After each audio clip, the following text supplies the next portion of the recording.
Hey, this is Tiqqle, and in this video, we're going to talk about the latest changes that have been announced for patch 9.0.5.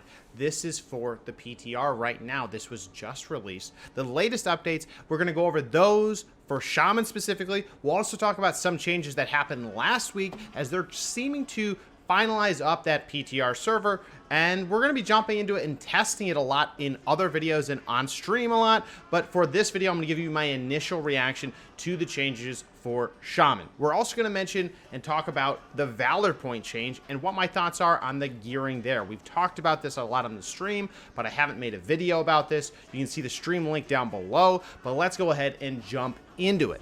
The number one thing that I'm really excited about is that Elemental Shaman are seeming to be focused on in these changes for making their AoE easier to pull off. There were changes to, and honestly, there was a lot of changes and buffs and adjustments to Shaman compared to a lot of different classes, which hopefully is a good thing, meaning that Blizzard is focusing some energy on fixing some of the hopefully weaknesses of the class. Now, it's not all sunshines and rainbows, but the changes are as follows. Number one, Chain Lightning across the class. That means Enhance, Ellie, Resto, all getting buffed by 35%. This is awesome. I always say, and I've said that I think that Chain Lightning should be doing more damage than any other AoE thing that you have as a Shaman. Now, 35% isn't going to make it do that, but as an Ellie Shaman in Mythic Plus in an AoE, this is going to be huge for us to have a more oomph in that damage as we're building that Maelstrom up. As an Enhanced Shaman, this is also going to make our Spender feel more useful in an AoE setting, in those Mythic Pluses, and in very few instances, the Raid.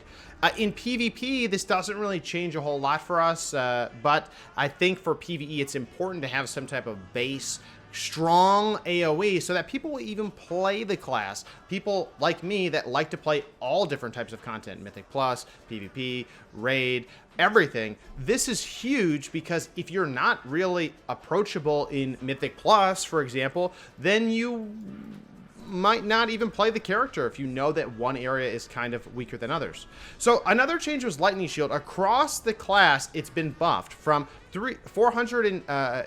increased by 415. Now, what does this mean in terms of numbers? This means this is approximately hitting for 350-ish normal hits versus what it's hitting for now, which is about 60 to 70 damage. That means what is Lightning Shield is when somebody hits you, it has it will do damage to them, and then if you're enhanced, it has a 50% chance to generate a stack of Maelstrom weapon, and if you're Ellie, it has a 100% chance to generate Maelstrom for you.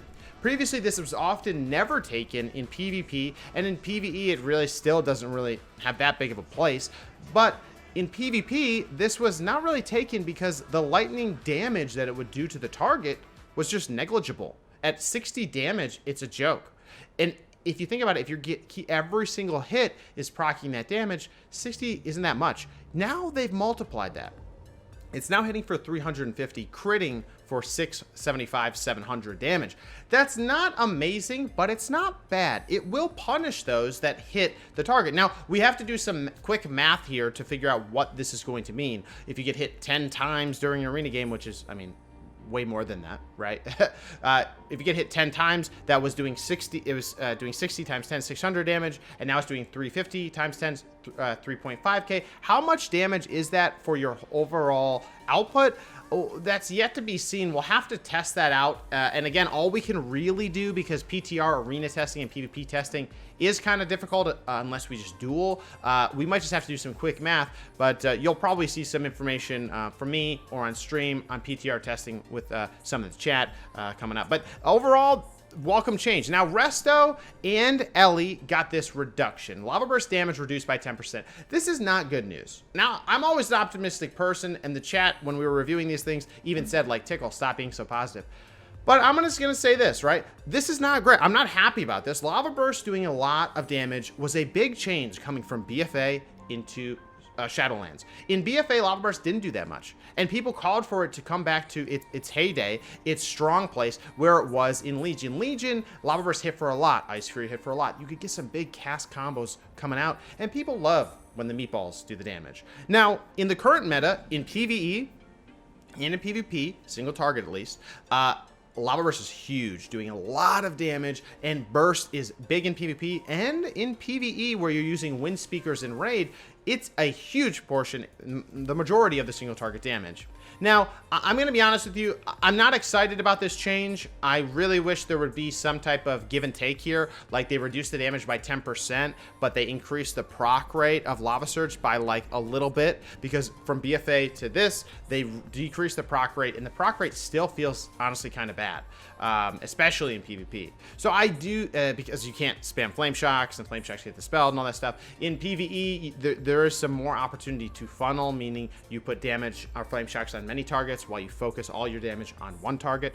But regardless, I'm not happy about this. We'll have to see how influential this is, but it was an adjustment of single target down by 10. Now, this is counteracted by this buff, which is Earthshock damage increased by 30%.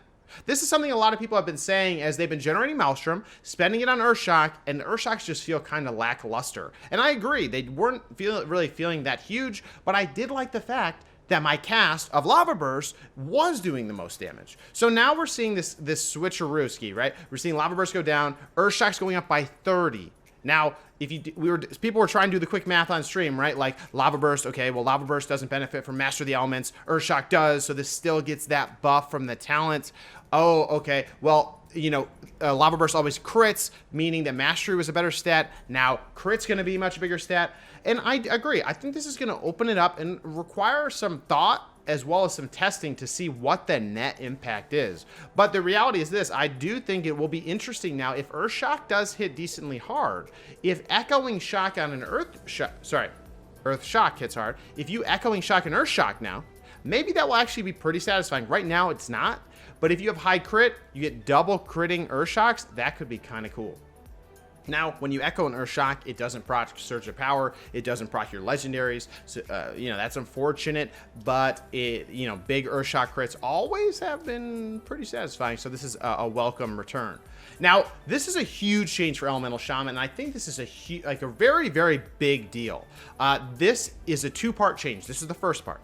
Base Earthquake is getting increased by 70%. I think this is huge, and I think I almost wish that this 70% increased damage would be when you initially drop the Earthquake, it does 70% of its damage, because we all know in Mythic Plus situations, getting the full value of Earthquake is challenging, especially when that was the main form of your AoE DPS. Now, luckily, Chain Lightning gets buffed a bit, but Earthquake going up by 70%, that's a lot, and that's baseline. So I think this is good, and I think, I mean, I hope that this means Earthquakes will do a lot of damage, even if you don't get the full value, because there's so many Mythic Plus affixes that'll make the tank have to kite. And if they kite them out of your Earthquake. Unfortunate. You get wasting all of that build-up time.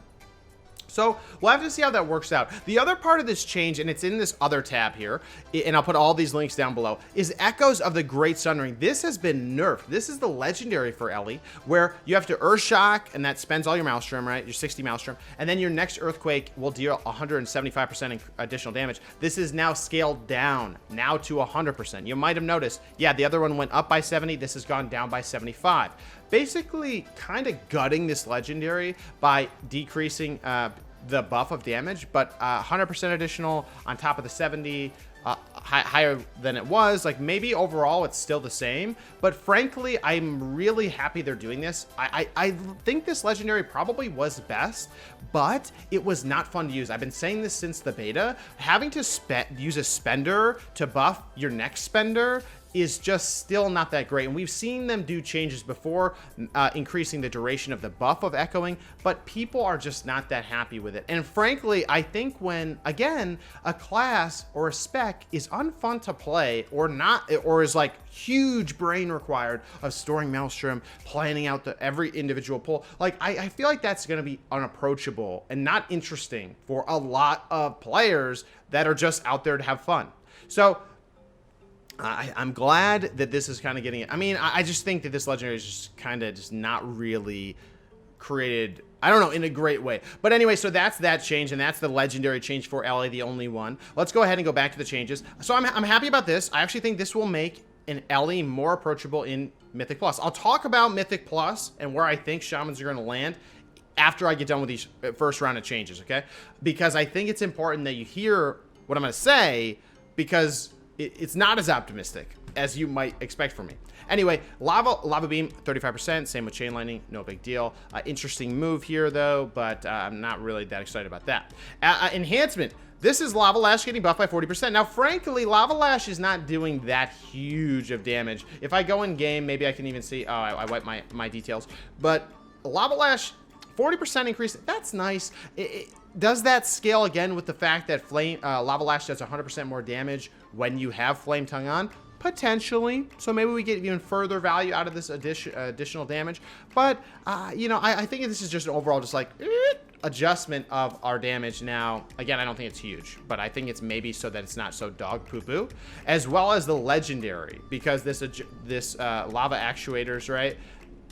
I don't think anyone's taking that. I don't think it's even being looked at. That's the one where, if I just quickly go, each flame shock deals periodic damage, increasing the damage of your next lava lash by 12%, reducing the cooldown. It doesn't really make sense because the base damage isn't even that high. So that's that. Now, Stormkeeper. Now, this is important because a lot of people have been asking me about this. This is a Stormkeeper change only for Enhance. Enhance has Stormkeeper. Not Ellie does too, but Ellie's is staying the same. Now, enhances the talent is now increases Chain Lightning by 300%, and it used to be 2 lightning bolts. Now it's going to be Chain Lightning by 300%. And if we actually look at this a little bit closer, I just want to make sure that this is exactly as we think it is. Chain Lightning, yeah. And the reason I'm saying that is I want to make sure it's 2. Yeah, the next 2 chain lightnings. Okay, great, because in Wowhead it makes it look like 1. So you still get 2 chain lightnings buffed, and it won't consume Maelstrom Weapon. Now, I haven't confirmed yet that it doesn't scale off Maelstrom Weapon. We'll have to confirm that. Because people are saying, oh, well, what if we use Earthen Spike? What if we use Change of Devastation? What if we buff that Chain Lightning even more? This could be very nice for Enhance, especially for AoE situations. I think that, again, the spender for Maelstrom on an Enhanced Shaman is just... It's kind of like whatever, though I'm glad that they're recognizing that, number 1, they're buffing it, and then number 2, they're giving us an option to even get further spender. Now, this does, again, open up things, and that's what I like about these changes. It seems to be opening up maybe the play style for Shaman. Now, again, Earthshock getting buffed. Earthshock is, you know, that is definitely scaling through Master of the Elements, of course, Mastery, things like that. And again, with this, the spender getting buffed, you know, through Chain Lightning and through the Chain Lightning Stormkeeper, might bring into some perspective. Maybe, hey, Night Fae has a lot of Mastery. Maybe it's going to increase the value of Mastery for Enhancement Shamans. And maybe that's going to push us into some other covenants, potentially. So something to think about. So these are the class changes. Let's go ahead and look at the legendary changes. Like I had mentioned, that one change happened for Echoes of the Great Sundering. The other 2 changes are this: Legacy of the Frost Witch, which has been a fan favorite since beta. This is consuming 5 stacks of Maelstrom Weapon, will reset the cooldown of Storm Strike and cause your next Storm Strike to deal, and it used to be 15% damage, increased damage, now it's 30. The reason why this is a huge deal beyond the fact that it's just 15% more damage is that this legendary can solve some of the challenges for Enhancement Shaman that they've been facing since the launch of Shadowlands. And it makes it much more approachable if you have this legendary to play an Enhanced Shaman. Now, what do I mean by that? I actually have the legendary already on my main Shaman, but what does it do? The main point of this legendary, and the reason I love it so much and so many people do, is that spending Maelstrom is just part of your rotation. So it is what it is. But every time you do that, it's resetting the cooldown of Storm Strike so that it gives you another global. People have kind of been saying that, and this has been going on since Shadowlands launched, since pre-patch, that Enhancement Shaman has some dead time or some dead globals. What does that mean? That means I have no buttons to press, and I have I'm able to press a button. Using this legendary, it will eliminate that issue in a big way, mainly because, frankly, you're going to have more than you need and you're going to have to maximize the buff storm strikes that come up. So what do I mean by that? Let me just show you what it looks like, right? So and if you want anything on the UI is down below in my add-ons video. I'll link that down below. I know people asked about this. This is nameplate scrolling combat text, the damage numbers, and the ability. So basically what happens is once you get, your Maelstrom stacks going, what I'll do is I'll spend all my melee abilities, my Lava Lash, my Storm Strike, my Crash Lightning, and I'll even spend a Frost Shock, and I'll be out of buttons to press, right? And then what I'll do is I'll use a Spender, it resets Storm Strike. Oh, okay. Well, now I have more abilities to press. Oh, I can use Shocks, I can use Melee. Oh, I'm at Max Maelstrom. I'll spend again. It makes it, I've almost Max Maelstrom again, I have to spend again. It makes it so we're going to have a surplus of globals, particularly in AoE situations, and it's going to feel really nice. This, I think, could make people come back to Enhancement Shaman from other specs or other classes, because it will, if it's enough to maybe dethrone the Doom Winds, at least for some Mythic Plus, or at least be a competitor to Doom Winds, which is the current best legendary you see in everyone's logs and everything, then I really do believe that it will be a much more approachable class. And spec, because people will be able to control when they're doing damage. It also brings in a little bit of skill cap of when do I want to use it? Do I want to spend Maelstrom when I have 1 second left of Storm Strike cooldown? Or do I want to do something else, wait for Storm Strike to come back, spend it, refresh it, spend it again? There's going to be some big brain stuff going on. And if Blizzard does eventually introduce 2 legendary system like everyone's expecting, this will be a commonplace. I really expect this to be very frequently taken, because it does increase the rotation fun a lot. So I am really happy about this change. I don't know how big of an influence it will have yet, but I do hope it makes it competitive with Doom Winds. So with that being said, let's go ahead to the last change for Legendary. This is the only change for Resto, other than that Lava Burst change. Spirit Walker's Tidal Totem. After using Mana Tide Totem, the cast time of your Healing Wave and Chain Heal is reduced by 50%, and mana cost of Chain Heal is reduced by 40%. The mana cost is reduced. Now, I personally like this legendary for Mythic Plus. Been liking it since beta. I think that having a cooldown where you can use it to handle big swaths of damage is where it's at. Not less so. I mean, a lot of people are going Tidal Core, but I like this one for on-demand, big, hyped, like banging heals. Now, it's interesting to me that they increased the mana reduction. Like, why is that, chat or everybody? Let me know down in the comments. I think maybe I don't know, maybe they're trying to make this more appealing, but let me know what it is down in the comments. I'm sure you guys know a little bit more than me. I've not been doing Mythic Pluses on Resto very much. It would be great to hear from you, your thoughts on that. So, with that being said, that is the changes to the spells. That's the change to the legendaries. We'll go into some of the Valor points next, but I want to tell you what I really do think about. What do these changes mean? Number one, I think these are great for an Elemental Shaman, like I mentioned, to get into Mythic Pluses and have a good time when you get in. Now, I also think that in Enhanced Shaman, I think it's going to hopefully change up potential specs. As I mentioned, the Frost Witch is getting changed. That's pretty huge. But I don't necessarily think, and I know we have to talk about Covenants next, but I don't necessarily think these class changes are going to mean that people are going to invite Shaman to Mythic Pluses or to raids. I don't think this changes those factors, mainly because of this. I think that the way the LFG system is defined, and we've talked about this on stream almost every week, is that the LFG is built in a way that people will queue up for Mythic Pluses, and they will only include what is the best of the best meta. That means if you're in second place, if Shaman in all forms is the second tier DPS, versus like Boomkins, Marksman, Windwalk, right? If we're even like one sliver down, people will still wait for those to queue up to grab them for the Mythic Pluses versus us, even if our damage is better.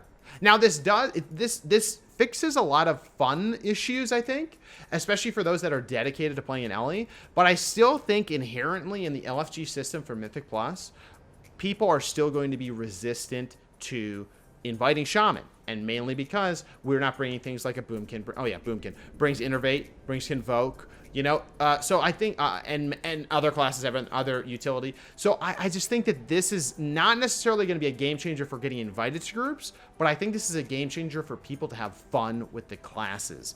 I think Ellie will be way more fun with this, and not dependent on the Sundering Legendary and optimizing that, which I don't think is very fun.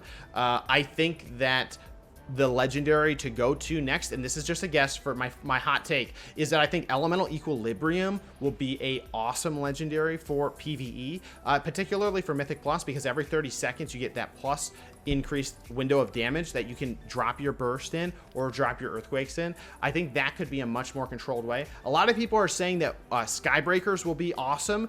I believe it. It was awesome in beta, but frankly, Skybreakers, to me, is just not as, I can't assess the value as much. I can look at the flame shock damage, and I can assess the reduction of the flame Ellie, but I feel like I have less control over when I'm getting my increased damage. I also think that wind speakers will also be very high up there, and of course in raid it's still going to be, I bet, #1, because they're not changing anything single target other than just reducing our damage. I don't expect anything to change there, but for Mythic Pluses, I do expect change. I also think that this means that the Conduit Shake the Foundation will have a bit more value, because you will be looking for those earthquakes. And I do think that generating Maelstrom as an Ellie Shaman is still a challenge, and you still need to plan ahead for your earthquakes and when you're going to be getting them out. I have a video, I'll put it down below, about how to get around that. I think for Enhance, I think that it's overall just good news. Just good news. I think there was nothing that was reduced, so we're happy. We're very happy they didn't nerf Doom Winds. Now let's go ahead and go over one other set of changes. This is the Covenants. Now this is important because, again, I think people might be changing Covenants. The Covenant changes are this. #1, Necrolord. Fleshcraft is getting redesigned. Form a shield of bones over 3 seconds. It was 4 seconds. Absorbing damage equal to 40% of your maximum health. For 2 minutes, I think it was 30% before. But while you're channeling, your damage reduction is 30%. This is a defensive cooldown now. Frankly, you can get it non-interruptible, or you can make it uninterruptible, I should say. But damage reduction, absorption of 40% of your maximum health, that's huge for Shaman, mainly because we have an Earth Ally we can pop, increasing our health by about 30%. We also have Battle Master on top of that is just huge amplification of your health. Moving near an enemy's corpse consumes, reduces that cooldown. That's fine. Playful Dungeon, yep, no problem. But I think this in itself, the fact that it is a 3-second channel, not 4, 40% health, it also does damage reduction, is huge for PvP for everybody, man. That's huge. How good Tiqqle is. That is actually freaking massive. So I think that this, people have already been Necrolord for Resto and for Ellie, right? I think that Enhance is going to be looking at this and saying, dude, I could use that survivability. Now, let's go ahead and go down to some of the specific changes for Shaman. These are pretty big. #1, Vesper Totem is being buffed by 20, and the healing is buffed by 25%, probably because no one's going it for its performance. For fun, for looks, whatever, but not for performance. That's big. Fey Transfusion, damage increased by 25%. Healing converted going from 40% of the damage converted to 60%. So not only is it getting a damage buff, which will make it do more healing, it's also getting a healing amplification. Mazel tov. Now, and increasing their healing radius, that's nice. Primordial Wave, enhanced lightning bolt effect, now deals 150 percent damage, was 100. What does this mean? That means as a Necrolord, you will, as an enhanced Necrolord, if you put Flame Shocks on targets, then you use Primordial Wave, then you use a Lightning Bolt, you'll Lightning Bolt a target, and then all the targets with Flame Shock will get Lightning Bolted. This does not scale with Stormkeeper. It hasn't before. I don't expect it to anymore, especially because Stormkeeper's now only going to buff Chain Lightning. Now, Earthen Spike would further amplify this damage. We tested this on the PTR on stream. This was doing, my lightning bolts were doing like they were doing like 3k damage, and then my overall damage when I used Primordial Wave and Lightning Bolt, my buffed Lightning Bolt was doing like 3.9. That kind of makes sense. Math checks out, almost. So I think that's nice, and I actually think that this is going to help us feel like we do more single target damage. I don't think that it's going to be totally a game changer. I'm disappointed a little bit that they didn't change what Primordial Wave does for Enhance. Like, for example, I would much rather have had them have it shoot an Elemental Blast. on all the targets. That would have been Pog, because that does a ton of damage, or at least a lot more damage, like a Lava Burst does for an Ellie Shaman. I really think, Blizzard, if you're listening, change Lightning Bolt to an Elemental Blast. I think it would be so cool. It would look amazing. It would feel amazing. Please do it today. All right, but that's that. It would also make Elemental Blast more viable as a talent selection. Now, that will bring me... we'll talk about Enhance and the future of Enhance here in a minute, but Chain Harvest, Venthyr, the damage and healing multiplier is plus 15% for Ellie and Resto. This is a big deal. Venthyr Ellie feels bad. There's some people out there that probably are Venthyr Ellie. I personally do not think the damage was justified for the long cast time. Frankly, two things about Chain Harvest. Number one, you can't Echoing Shock it like you used to for Ellie. Makes me very sad. Number three, honestly, 2-second casts suck. I mean, it is a very long cast. I wish they would cut that down a bit. I think that would make it feel much better. Even just for Ellie, because Ellie casting it does not feel good, and it doesn't really synergize with anything. Sure, it's a heal, but everything else kind of flows with Shaman. You know, even Enhance having Chain Harvest and having that buff by Maelstrom, instant cast, and all of that. So I'm pretty disappointed here. I don't know. I don't really know what you could do other than making it have Echo work with it. I would like that. Even if you reduce the damage a little bit, Echoing Shock Chain Harvest was just cool. So where do I think this lands Shaman? With all the changes we've talked about so far, again, we've talked about where it is Mythic Plus. Where do I think people are going to start choosing Covenants? I really do believe you're going to see Enhancement Shaman that are Night Fae and are Necrolord. A lot more of them going into the next patch. Mainly because I think Necrolord is going to be almost required because of defensively, it's just so strong. Even right now, it has baseline defensive soulbind options that are just good. That's very good. I think that single target single target sustained damage for Enhanced Shaman in PvP is going to go up. I think between having Frost Witch and having, because when you go Frost Witch, okay, you're not going Doom Winds. That means you're going to take Ellie Blast. If you take Elemental Blast can crit for a lot of damage. I think that will be potentially the play, that's my gamble, for Enhancement Shaman in the next patch. It's going to be high sustained damage using Frost Witch, using Elemental Blast, using Necrolord, all kind of working together with more being a spellcaster than just being the melee Wind Fury. And now I know some people are like, dude, don't say that. I love Wind Fury. I do too. But I'm just saying, that's a gamble. I think that's where we will go. I think the good news there is that means that every spec as a Necrolord will feel good. Now, Fey Transfusion is low-key, nobody knows about it. I feel like no one knows. Night Fey Transfusion does a lot of damage. I think you're going to see that a lot of Resto Shamans become Night Fae, in PvP specifically. Fey Transfusion is a huge damage buff that you can get out there for damage output, especially as a Resto Shaman, where you can use Aura Mastery and not get interrupted in PvP and even PvE.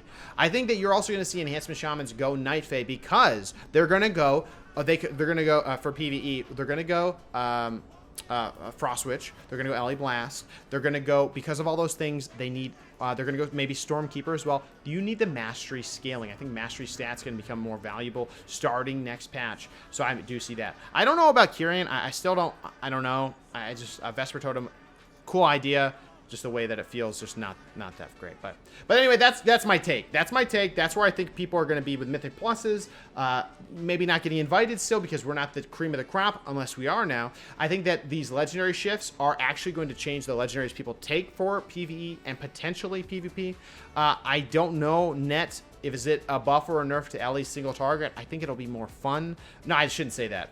You can't beat meatballs. But yeah, that's kind of my take. And then what Covenant people are going, that's what I think. Now let's go over one more thing, and I'll just give you my quick hot take on this because people have been talking about it. Valor points. I'll put some links below. This is a great post by Wowhead talking about how do you get the Valor points, the weekly maximum versus the total maximum, how you're getting it from the callings, etc., which is fine. Getting it from the different content. Now, the part that I think is really interesting, I'll find it, is the items and rewards. People have been talking a ton about this, the gearing situation of PvE versus PvP. PvP, we'll just recap. If you get 2100 rating, you can get any level, you know, you get conquest gear from your chest, or you can get conquest gear from the vendor. Then you can up it if you get 2100 to 226 item level. That's very high. That is mythic rating item level. Then if you get to 2.4, 2,400 rating in rated battlegrounds or arena, you then can get a 233 weapon. That is huge. That is a huge weapon. That is mythic sire weapon. Like, that's like huge. Frankly, that's fine. It actually, PvPers are loving it. It takes a little bit of a grind to get there, but that's okay. Gearing for PvP is good. One of the best parts about gearing for PvP is the fact that you can get gear from the vendor or from the vault, and then it doesn't even matter. Maybe you have no rating, you're new to the game. You get very low item level gear. You get 200 from your vault. In weeks to come, as you get more skilled, as you get more geared on your alts, as you get more rating, you can then buff that 200 item level piece up to be a 226 weeks later. That means that you're actually optimizing your gear by getting that vault every week. I personally had selected pieces of my PvP vault, even for PvE, knowing I'd be able to plus that to 226 when it was harder to do plus 15s at the end of the week. And it would help PvP. It ended up helping my PvE as well. So seeing that whole gearing process, is pretty good, pretty smart. And one of the reasons I wouldn't pick PvE pieces, even if it was a little bit more DPS upgrade, like I mentioned, is because I knew I could plus my gear up. What they're doing in the next patch, and I think it's a very big deal and I like it, is they're making it so that gear that you get from mythic dungeons is now upgradable using Valor. Valor will be a currency, used to be in the game, many people know this, that you will get through doing callings and keystone dungeons, which is nice that you get a currency for doing a dungeon other than a piece of gear that you probably don't need anymore. The way this will work is that you will basically have gear drop, you know, out of dungeons or whatever, and then based on achievements, just like rating thresholds, you'll be able to upgrade that gear. So for example, you can go to 207 item level if you have Keystone Explorer, which means you do a +5 or higher. That means you can get gear out of a +0 Mythic Plus, right? And then you can plus it to 207 if, sorry, I shouldn't say +0 Mythic Plus, plus 1 or 2 Mythic Plus, right? You, +2 Mythic Plus. You can then upgrade it to 207 if you have all the dungeons at 5. That's a nice way to ratchet yourself up. Then if you do all the dungeons at 10, you can upgrade gear that maybe you got earlier when you were doing your +2s or 3s. Now you can plus it to 213, which is heroic rating equivalent. Then if you do all the dungeons at 15, which is not an easy feat, especially early in a patch, you can plus them to 220. I think it's a great idea, especially for alts. We have to remember, when we play this game, a lot of people just want to play the game. A lot of people want to have alts. A lot of people want to try things. Gearing through Mythic Plus without this system is terrible compared to PvP. If you're making a new character, the best way to gear was PvP. Was make sure you take a PvP gear from your alt every week. Make sure you grab your conquest cap, because all those things were ratcheting up. It actually accelerates gearing very, very quickly. This is huge. The reason why is similar to how I mentioned I went about gearing my alts for PvP. You can now gear this way in PvE as well. This means if you have a new alt, you're able to do a Mythic 2 or a Mythic whatever, low Mythic, and at low item level, maybe you're not that geared, obviously, an alt, right? Or maybe you're with lower geared people in groups. You can start harvesting gear that is maybe the BIS piece, maybe that has your 2 stats you love. You're able to equip that. Later, as you get more item level in other places, or more power, or you're doing higher Mythic Pluses, you're able to hit these thresholds and then ratchet your gear up. You're able to take that gear you got in that +2, you're able to plus it up to a 213, then later 220. This is nice because you don't have to farm Sanguine Depths to get that itemized piece of gear for your, you know, when you're doing maybe +10s, and then later in the patch you don't have to farm it again for that weapon for the getting that to plus it for a 220. You just need to get it once. Now bag space is going to be an issue, but I'm not really that worried about that. I guess what I'm surprised about here is that they actually are capping, and so all those things I just said is awesome. So that means you can just grind low level dungeons, get the itemized pieces, and then, you know, later you can bring them up, which is huge to not have to do refarms. Now, to be able to perform well on your class. Now, my only surprise here is that they actually have it, so Keystone Master, which is pretty much the top achievement in Mythic Plus, which is Mythic 15s or higher, is the pinnacle. which is kind of odd because 220 item level. That's kind of surprising that that is the pinnacle, because in PvP, pinnacle is 226 on all the gear at 2100, or it's well, I should say, and you can get a weapon upgrade to 233 from 2.4. So it's curious to me that they capped it out at 6 item level lower than PvP, and it's 6 item level lower than the vault. If you the vault weekly drop, if you do a 15, is 226. It's a bit surprising to me, meaning that if you're a high performer, I don't know how you're going to gear that much through this process unless you're on an alt and you're just ratcheting yourself up and then using the week over week process. I do believe the best way to gear character is to just get the top vault and farm vault drops every week on your alts, at least. I think you're going to get those 226 pieces. You're going to be able to get your PvP pieces and now PvE pieces you can then upgrade over time. I think vault, I mean, that's a terrible, I don't know if that's good or bad. I don't know how I feel about this. I think it's overall a good thing, a good direction, but questionable. So guys, there's also other changes with potency conduits dropping from Castle Nathria, a way that makes it so you don't have to do the Stygia for them, upgrading them, etc. But also more gear drops at the end of dungeon, just baseline 2 pieces, right? Even if you deplete. But that's that. Guys, this is a long video. I want to go over all my thoughts on the PTR changes. There's a lot of stuff coming up. There's a lot of stuff coming up with the Valor points. But again, this is what I think. This is where I think Shamans are going. This is what I think about the Valor points. Let me know what you think down in the comments below. I appreciate all the Twitch subs, all the Patreons. You guys are the best. We'll see you on stream every day. We've been doing a lot of rated battlegrounds with the viewers. If you want to do mythic pluses with me, let's just go in the chat and just ask for stuff and let's do it. So with that being said, we'll see you in the next video. Take care, everybody.